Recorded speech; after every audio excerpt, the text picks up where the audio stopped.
Section 139 of the Income Tax Act of 1961 made the filing of income tax returns mandatory for individuals who earn money from any source.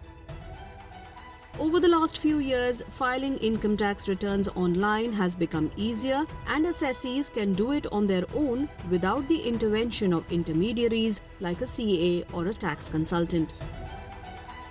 I think it's a compliance. It's a compliance which is required and has to be done.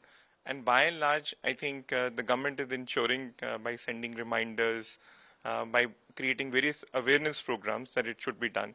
So I would put it like this: there is no downside, and it's an obligation, responsibility which all of us have to comply with, and we should do it. An assessee can file their income tax return by logging on to the ITR e-filing portal using a valid permanent account number or PAN. After logging on to the e-filing portal, one can access and select ITR forms based on their income sources and eligibility. ITR 1 is for salaried individuals with income from salary, house property and other sources covered under Form 16.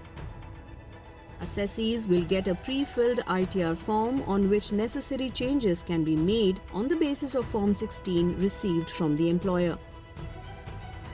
Experts suggest it is important to ensure the accuracy and completeness of the data before pressing the submit button at the bottom of the ITR form.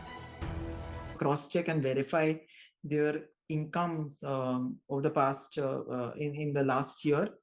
Compare it with your bank accounts, compare it with the reports which are kind of generated on the income tax portal with their login in terms of what are the income streams which are kind of shown on in 26AS, their salary certificates, the TDS certificates which kind of come into because many a times it so happens that with small taxpayers they may just kind of forget some streams of income. And once you file the return, then the government already has its own database where in CPC that will kind of automatically be picked up, and then notices will be issued to you in case if you miss any stream of income, and then there could be penalty and interest exposure. After submission, assessees have the option of e-verifying their return using options such as Aadhaar OTP and other methods of authentication. Upon successful submission, the assessee receives an income tax acknowledgement at the registered email address, which should be kept for future reference. This year, July 31st is the last date for filing the return, so assessees should do their filing in advance to avoid last-minute rush.